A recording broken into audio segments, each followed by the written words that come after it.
রব্বুল আলামিন আয়াতের মধ্যে বলেন, তিনটা কথাই তিনটার বিশ্লেষণ আমি করব, কিন্তু তার আগে ফলাফল জানাই দিই। আল্লাহ বলেন এই তিনটা যে ব্যবসা, এই ব্যবসাটা এমন এক ব্যবসা যে ব্যবসার কোনো লস নাই। এই ব্যবসার আকাঙ্ক্ষা করে, আশা করে এমন কিছু মানুষ যারা এই তিনটা কাজ করে, আর এর পরিপ্রেক্ষিতে আমি আল্লাহ তাদেরকে এমন লাভ দিই যে লাভের মধ্যে কোনো লোকসান নাই, কোনোদিন ক্ষতি হয় না। অর্থাৎ এই তিন ব্যবসা যে ইমানদারেরা করবে, আমি আল্লাহ সেই ইমানদারদেরকে অবশ্যই তাদের প্রতিদান দিব, কোনো ক্ষতি হবে না। সম্মানিত উপস্থিতি, এই পুরা পৃথিবীর মধ্যে যত মানুষ আসছে, আমরা আসছি, আমাদেরকে আল্লাহ তাআলা সামান্য ক্ষণিক সময় হায়াত দিয়ে দুনিয়াতে পাঠিয়েছে, নাকি বলেন? খুবই সামান্য, খুবই সামান্য। কত সামান্য? এই পৃথিবীটা, এই জমিন আর উপরে আসমান, এই আসমান জমিন এর মাঝে যদি সরিষা দানা, চিনেন সরিষা দানা? সরিষা দিয়ে ভরে দেওয়া হয়, এই পুরো পৃথিবীটাকে আসমানের নিচে জমিনের উপরে পুরো পৃথিবী ভরে দেওয়া হয়, 1000 বছর পরে, কত বছর পর? 1000 কততে হয়? 100তে হয়? 100তে হয়। 10টা 100 হইলে 1000 হয়, নাকি বলেন? 1000 বছর বয়স না, 100 বছর বয়সের কেউ জানা আছে? মনে হয় না।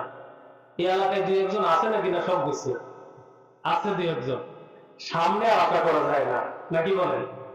তো 100 বছর যদি হায়াত পায়, তো মাইকে বলতে থাকে লাশকে সামনে নিয়ে, এই মুর্দার, এই মরহুমের বয়স 100 বছর হয়েছিল।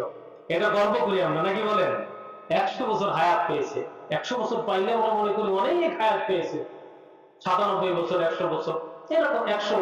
তো দেখুন, এই পুরো পৃথিবীটাকে যদি সরিষা দানা দিয়ে ভরে দেওয়া হয়, আর 1000 বছর পরে একটা পাখি এসে এখান থেকে একটা দানা খেয়ে যায়, কয়টা দানা খায়?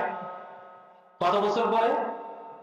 1000 বছর পরে এসে একটা পাখিতে একটা দানা খেয়ে যায়। এইরকম খাইতে থাকে 1000, 1000, 2000, 3000, 5000 বছর পরে পরে এসে এই পুরা পৃথিবী তো মনে করেন 1 কোটি দানা দিয়ে ভরবে, নাকি আরো বেশি লাগবে?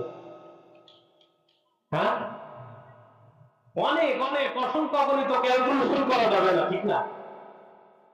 এই পৃথিবীর যত দানা, এই সমস্ত দানা 1000 বছর পরে পাখিতে একটা একটা করে নিতে নিতে নিতে নিতে একদিন না একদিন শেষ হয়ে যাবে। কিন্তু আখিরাতের যে জীবন শুরু হবে, সে শুরু হবে যে আর কোনোদিন শেষ হবে না। এই দানা শেষ হয়ে যাবে একদিন, পুরা পৃথিবী খালি হবে। 1000 বছর পরে এসে পাখিতে নিলেও কিন্তু যে আখিরাত শুরু হবে, পরকালীন জীবন তার শুরু হবে, শেষ কোনোদিন হবে না। এই জন্য এই ছোট্ট জীবন, 50-60 বছরের জীবন, খুবই ক্ষুদ্র জীবন, খুবই সামান্য জীবন। কেমন জীবন? কতটুকু ছোট, কতটুকু ক্ষুদ্র আমাদের জীবন! আখিরাতের তুলনায় আমাদের এই দুনিয়ার জীবন হলো এতটুকু। মহাসমুদ্রের মধ্যে, মনে করেন, উদাহরণস্বরূপ বলি, আটলান্টিক মহাসাগর আছে না? আটলান্টিক মহাসমুদ্র, এই সমুদ্রের ভিতরে যদি আমার আপনার আঙ্গুল ডুবাই, তাহলে কত বড় ফোঁটা পানি উঠবে? কয় মণ পানি উঠবে? কয় মণ? আর সুই যদি ডুবাই, তবু একটা ফোঁটা, আরো ছোট। সুই বাদ দিলাম, সূর্যের কথা বাদ দিলাম, আঙ্গুল যদি ডুবানো হয় আটলান্টিক মহাসাগরের মধ্যে, তাহলে উঠালে ওই সমুদ্রের থেকে তো অর্ধেক পানি কমে যাবে, নাকি বলেন? বোঝেন তো? কথা বুঝতেছেন? আরে মূল আলোচনায় যেতে গেলে কথাগুলো বুঝতে হবে।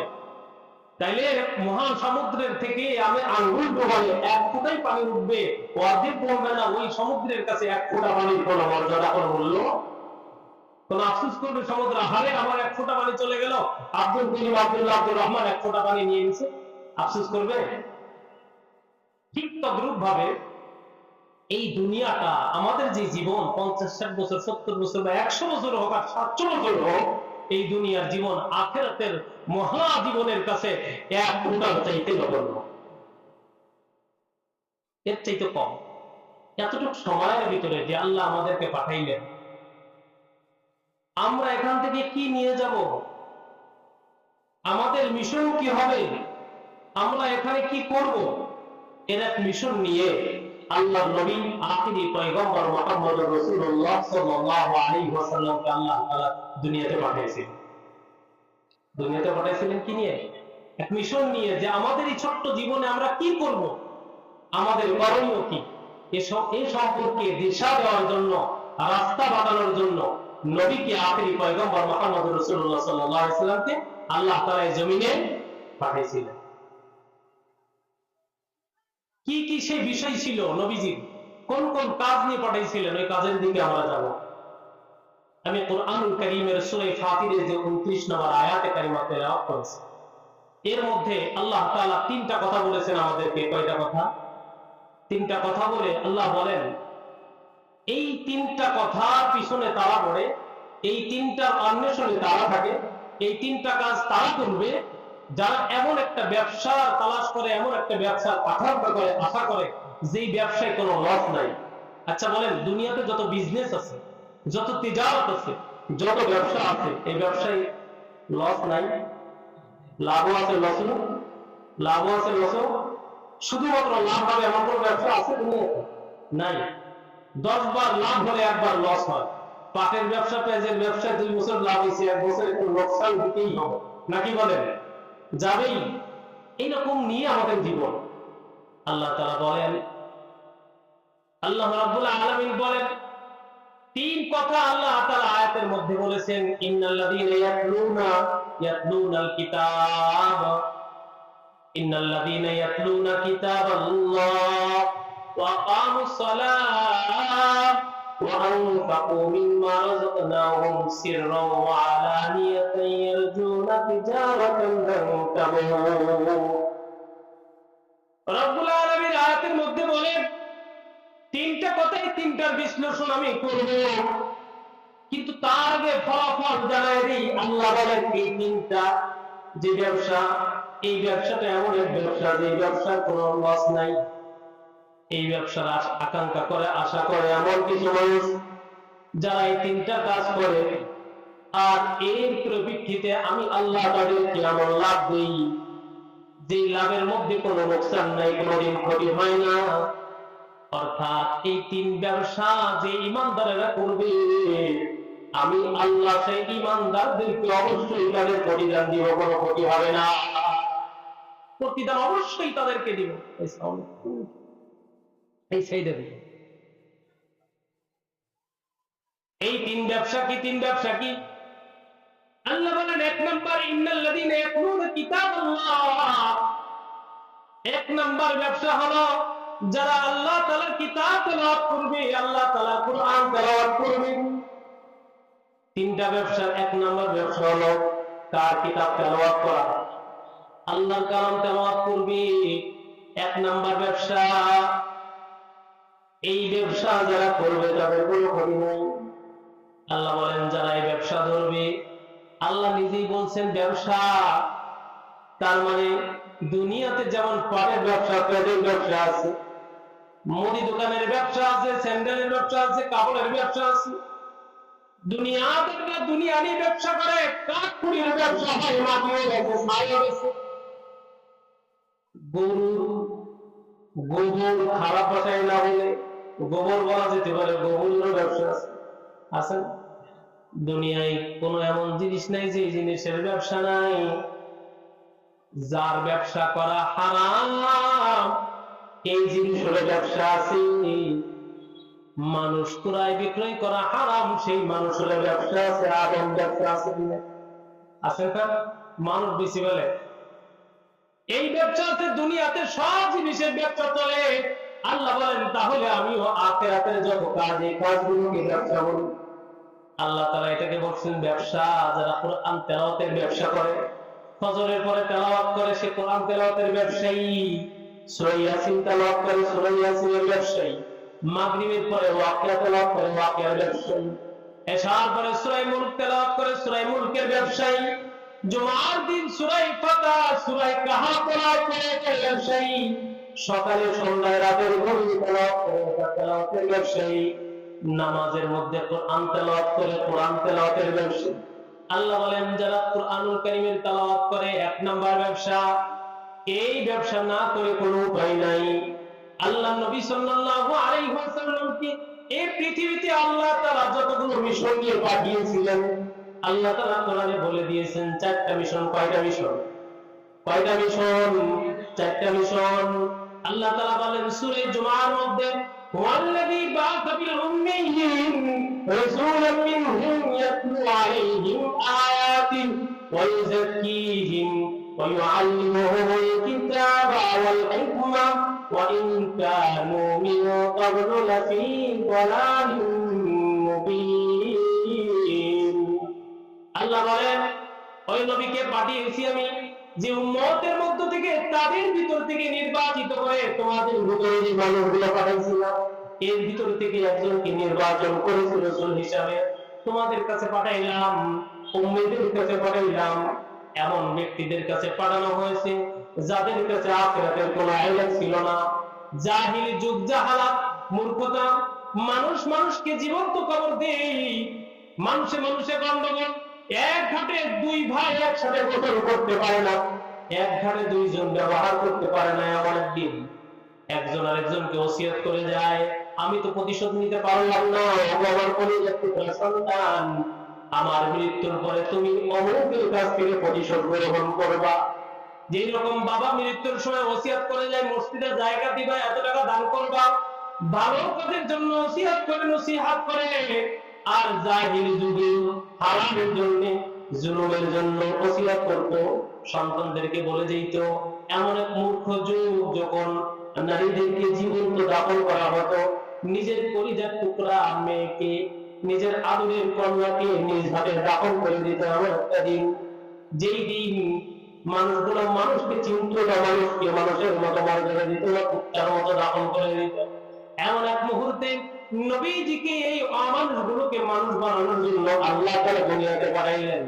আল্লাহ বলেন আমি পাঠাইলাম তোমাদের ভিতরে রাসূল হিসেবে এমন একজনকে, কাজ তার চারটা, বা'আসা ফিল উম্মিয়্যিনা রাসূলাম মিনহুম ইয়াতলু আলাইহিম আয়াতিহি ওয়া ইউযাক্কিহিম ওয়া ইউআল্লিমুহুমুল কিতাবা ওয়াল হিকমা।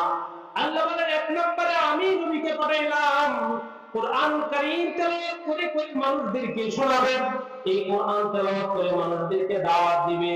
কুরআন তেলাওয়াত করা মানুষের মাঝে, কুরআন তেলাওয়াত করে করে মানুষদেরকে দাওয়াত দেওয়া, বুঝানো, এটা নবীর শান, নবীর কাজ। নবীকে এই কাজের জন্য পাঠানো হয়েছে। আল্লাহ তাআলা সূরা আনকাবুতের মধ্যে বলেন, উতলু মা উহিয়া ইলাইক, ওগো নবী আপনার পরে যা নাযিল হয়েছে, যা ওহী পাঠানো হয়েছে, ওই ওহী পাঠানো ওই কালামুল্লাহ আপনি তেলাওয়াত করেন। কাকে বলছেন? কাকে বলছেন? নবীকে বলছেন। কে বলছেন? কুরআনুল কারীম তেলাওয়াত করার জন্য আল্লাহ তাআলা নির্দেশ দিচ্ছেন নবীকে। ওগো নবী আপনার উপরে যে কালামুল্লাহ শরীফ কুরআনুল কারীমের ওহী পাঠাইলাম, ওই কালামুল্লাহ শরীফ আপনি তেলাওয়াত করেন।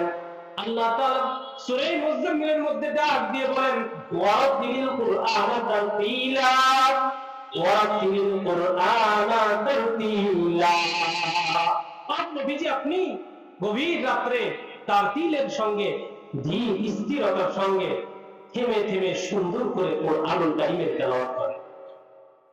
কারণ কুরআনুল কারীমের তেলাওয়াত এটা সাধারণভাবে কোনো বই পুস্তক তেলাওয়াত নয়, এই কোরআন সাধারণ কোনো কিতাব নয়।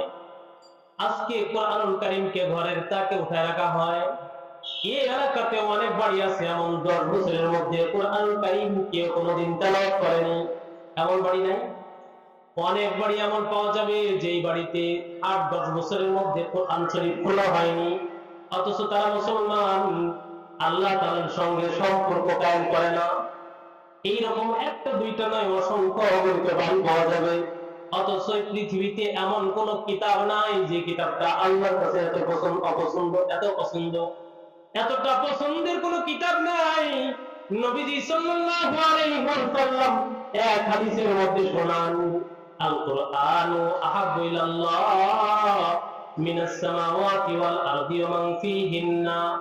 নবীজি বলেন এই পৃথিবীতে যত গ্রন্থ আছে, তাওরাত বলো, জাবুর বলো, ইনজিল বলো, অন্য সহিফা বলো, ইংরেজি বলো, ইতিহাস ভূগোল বলো, তোমার যত টেকনিক্যাল কিতাব বলো, এই পৃথিবীতে যত কিতাব আছে কিয়ামত পর্যন্ত যত পুস্তক রচনা হবে, যত গবেষণার কিতাব বের হবে, যতগুলো কিতাব আছে হাজার হাজার কোটি কোটি, যত লেখকের যত কিতাব, যত পুস্তক, যত বই, সমস্ত বইয়ের তুলনায় আসমান জমিন আর এর মধ্যে যা কিছু আছে এই সব কিছু থেকে একমাত্র কুরআনুল কারীম আল্লাহ তাআলার কাছে বেশি পছন্দের।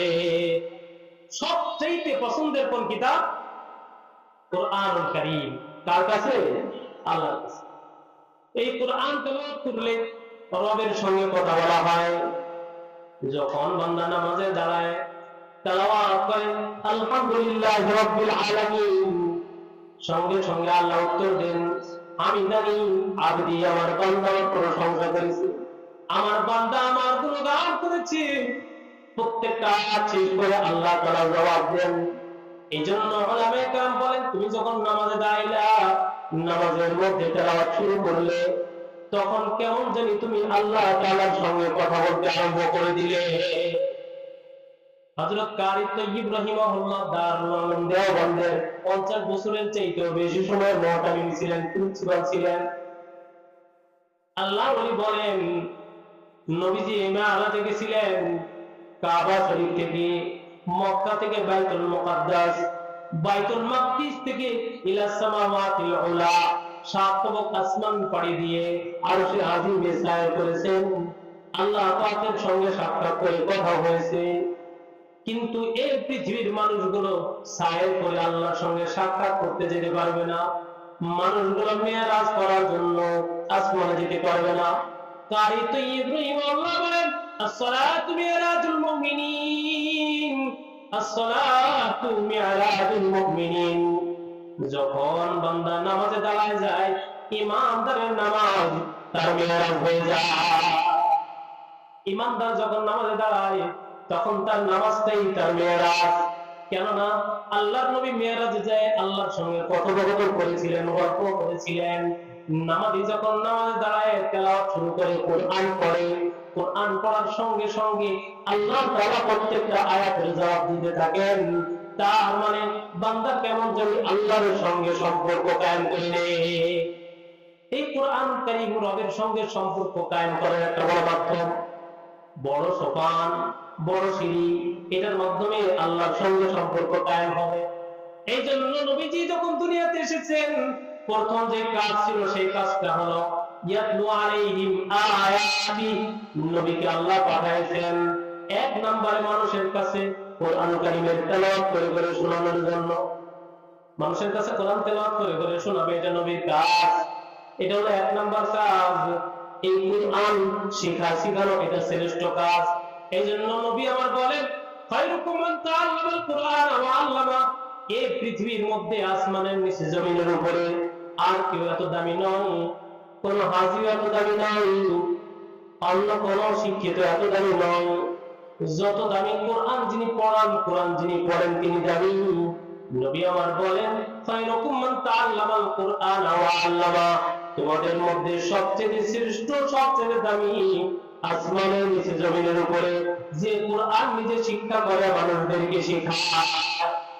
তাহলে পৃথিবীতে সবচেয়ে দামি কে? কে দামি? কোরআন যিনি শিখেন, কোরআন যিনি। এটা কার কথা? শেখ মুজিবুর রহমান? কার কথা? আল্লাহর নবীর কথা। আল্লাহর কথা না, আল্লাহর নবীর কথা। কার কথা?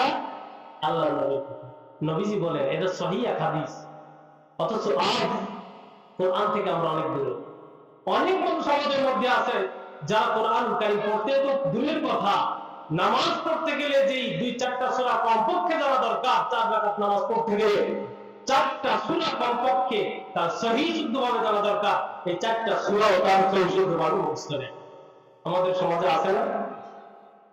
মোবাইল তো ঠিকই পড়তে পারে, মোবাইল পড়া চলতেছে সকাল থেকে সন্ধ্যা, সন্ধ্যা থেকে রাত 12টা 1টা 2টা পর্যন্ত মোবাইল মোতালা করতেছে, ঘাটাঘাটি গবেষণা চলতেছে। পুরো পৃথিবী নিয়ে তার গবেষণা, তার মাথার ভিতরে সময় পাচ্ছে না। খাবারের সময় ফোন একটা সামনে নিয়ে দেখতেছে, খাবার কি খাচ্ছে খাবারের স্বাদ পাচ্ছে না মোবাইল পড়ার কারণে। মোবাইল এত বেশি পড়তেছে, কি পরিমাণ গবেষণা! আমার মনে হয়তো বর্তমান সমাজে পাগল ছাড়া আর বাকি যারা আছে সবাই বর্তমান দেশের এবং বিশ্বের চিন্তায় আছে, বৈশ্বিক চিন্তা নিয়ে আমরা চিন্তিত, ঠিক কিনা? বৈশ্বিক চিন্তা আমরা চিন্তিত না? এই গোলাদিবের বৈশ্বিক চিন্তা নিয়ে কি হবে আমার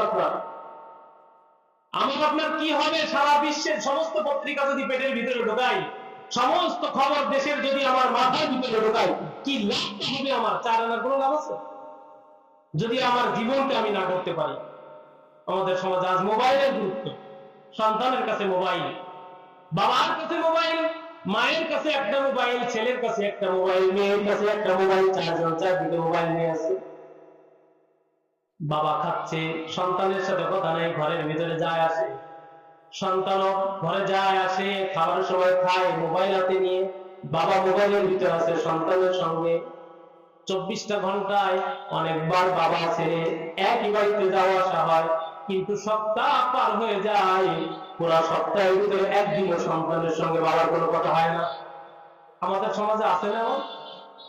এই মোবাইলের ভিতরে পড়ে আজ মোবাইল, পড়াশোনা হচ্ছে মোবাইল, এর মধ্যে বিভিন্ন ভিডিও ক্লিপ, বিভিন্ন ধরনের ঘটনা, দেশের বিভিন্ন সংবাদ, বাহিরের সংবাদ, শেখ হাসিনা পালায় কোন জায়গায় গেল, এখন কোথায় আছে, কোন হোটেলে বসে খাচ্ছে, কি দিয়ে খাচ্ছে, কোন সাংবাদিক কি বললো, ইন্ডিয়ার সাংবাদিকরা কি বললো, দেশের সাংবাদিক কি বললো, অমুক হুজুর কি বলছে, তমুক হুজুর কি বলছে, কোনো ফায়দা নাই, উল্টা এগুলো নিয়ে যত আলোচনা, পর্যালোচনা, গবেষণা। এবার ভোটে জিতবে কে, এবার কোন দল যাবে, কোন দল ক্ষমতা থেকে নামবে, এইবার অমুক দল আসলে ভালো হয়, সবার মুখে মুখে একই কথা। কিন্তু কোরআন নিয়ে কোনো চিন্তা নাই, কোরআন পড়ারও চিন্তা করে না, কোরআন স্পর্শ করারও চিন্তা নাই। আল্লাহ তো কোরআন কোথাও এ কথা বলে নাই। মোবাইল নিয়ে, দেশ নিয়ে তুমি চিন্তায় পড়ে থাকো, কোরআনের চিন্তা তোমার করা লাগবে না, আমাকে বলে নাই। কোরআন কারীম নিয়ে চিন্তা নাই, একটা সূরা শিখার কোনো ফিকির নাই, নামাজও পড়ে না। আছে কি নাই? আছে কি নাই? আছে বহুবিধ এইরকম মানুষ আছে সমাজে, যারা কোরআন একটা সূরা কি সূরা ফাতিহাটাও শুদ্ধ করে পড়তে পারে না। অথচ নবী আমার এই পৃথিবীতে যে মিশন গুলো নিয়ে এসেছিলেন, তার মধ্যে প্রথম মিশন ছিল, 1 নম্বর মিশন ছিল তেলাওয়াত করা। 1 নম্বর মিশন ছিল কি? তেলাওয়াত করা। ইয়াতলু আলাইহিম আয়াতি, 1 নম্বর হলো তেলাওয়াত করা। এই জন্য তেলাওয়াত যারা করবে, আল্লাহ তাআলা তাদেরকে দুনিয়া এবং আখিরাতে সম্মান দান করবে। যারা তেলাওয়াত করবে তাদের সম্পর্ক নবীর সঙ্গে। যখন একটা হরফ তেলাওয়াত করবে, বিনা উযুতে তেলাওয়াত করার কারণে 10টা নেকিকার আমলনামায় দেওয়া হয়। যখন ওযুর সঙ্গে করে 25টা নেকি আমলনামায় দেওয়া হয়। যখন নামাজের ভিতরে বসে তেলাওয়াত করে 50টা নেকি দেওয়া হয়। দাঁড়িয়ে তেলাওয়াত করে আল্লাহ তাআলা প্রতি তেলাওয়াত করে বিনিময়ে তাকে 100টা করে নেকি দান করে। তাহলে তেলাওয়াতের ভিতরে এত ফজিলত পৃথিবীতে আর কোন কিতাব দেখাইতে পারবেন না, যে কিতাবটা আপনার এক একটা হরফ পড়লে প্রতিটা হরফ করে 100 করে নেকি হবে, 50 করে নেকি হবে, 10টা করে নেকি। এইরকম কোন কিতাব পাবেন না। অথচ একমাত্র কিতাব, কেবলমাত্র কিতাব আল্লাহ পাকের কালামুল্লাহিল মুনাজ্জাল কুরআনুল কারীম। পারবো তো ইনশাআল্লাহ তেলাওয়াত করতে? যদি তেলাওয়াতের নিয়ত করি, তেলাওয়াত কিছু করতে পারি, আজকের আলোচনা থেকে ফিকির যদি আসে, তাহলে মাহফিলটা সার্থক, হযরত ওলামায়ে কেরামের আশাটা সার্থক। তাহলে বলতেছিলাম আল্লাহ তাআলা 3 ব্যবসার কথা বলেছেন, এর মধ্যে 1 নাম্বার ব্যবসা হলো ইন্নাল্লাযীনা ইয়াতলুনা কিতাবাল্লাহ, আল্লাহ তাআলার কিতাব তেলাওয়াত করবে, আল্লাহ তাআলার কালাম তেলাওয়াত করবে। 2 নম্বরে ওয়াকামুস সালাত, 2 নম্বর ব্যবসা হলো নামাজ কায়েম করবে। কি কায়েম করবে? নামাজ কায়েম করবে। কিছু মানুষ আছে নামাজ কায়েম এর অর্থ ভুল ব্যাখ্যা করে। তারা বলে সমাজে নামাজ প্রতিষ্ঠা করা। তাদের ব্যাখ্যা ঠিক আছে একদিক দিয়ে, কিন্তু এটা পরে। সমাজে নামাজ প্রতিষ্ঠা করার আগে নিজের সমাজ আছে একটা, নিজের সমাজের মধ্যে নামাজ প্রতিষ্ঠা করা। সমাজে, দেশে নামাজ প্রতিষ্ঠা করার ফিকির অনেক, নিজের জীবনে নামাজ প্রতিষ্ঠা নাই। রাষ্ট্রের ভিতরে নামাজ প্রতিষ্ঠা করার চিন্তা কিছু মানুষের মধ্যে আছে, কিন্তু নিজের নামাজের ঠিক নাই, নিজের ফরজ, নিজের ওয়াজিবাত, নিজের ওয়াজিবাত মুস্তাহাব্বাত এগুলোর ঠিক নাই, সুন্নতের ঠিক নাই। আছে না নাই? 1 নাম্বার নামাজ কায়েম করা বলতে বোঝা যায়, মুফাসসিরিনে কেরাম বুঝিয়েছেন, নামাজ কায়েম করার অর্থ হলো নিজের যে নামাজ ফরজ, ওয়াজিব, নামাজের যে ফরজ গুলো আছে, নামাজের ওয়াজিব গুলো আছে, সুন্নাত আর মুস্তাহাব আদাব গুলোকে ঠিক ভাবে আদায় করা। যদি আমি করতে পারি তাহলে আমি সর্বপ্রথম নামাজ কায়েম করলাম। এখন যদি প্রশ্ন করি, এখানে যে কয়জন মানুষ আছেন, যদি একজন করে পরীক্ষা না হয় নামাজের ভিতরে বাহিরে ফরজ কয়টা, অধিকাংশই মনে হয় পাস করবে। পাস করবে নাকি কি বলেন? পরীক্ষা কি আজকে চলবে? পরীক্ষা যদি নেওয়া হয় তা আস্তে আস্তে সব স্ট্যান্ডার্ড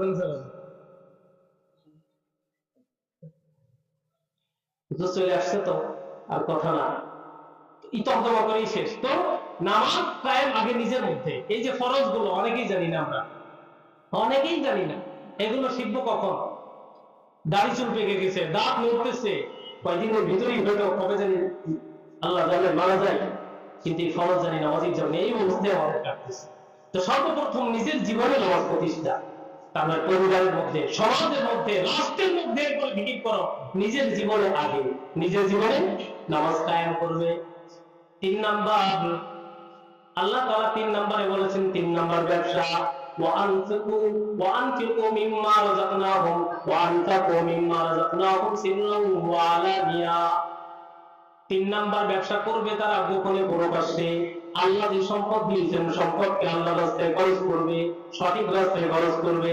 এগুলোর ব্যাখ্যা উলামায়ে কেরাম করে বলবেন, আল্লাহর রাস্তায় গোপনে প্রকাশ্যে খরচ করবে, এটা হলো 3 নাম্বার ব্যবসা। আল্লাহ বলেন এরা ইয়ারজুনা তিজারাতাল লান তাবুর, এমন একটা ব্যবসার আকাঙ্ক্ষা করে যে ব্যবসায় কখনো কসুরকারী লস হবে না, কখনো এই ব্যবসা ধ্বংস হবে না। এমন একটা ব্যবসার কথা আল্লাহ এই আয়াতে কারিমার ভিতরে বলছেন। এই ব্যবসা করতে রাজি আছি তো ইনশাআল্লাহ?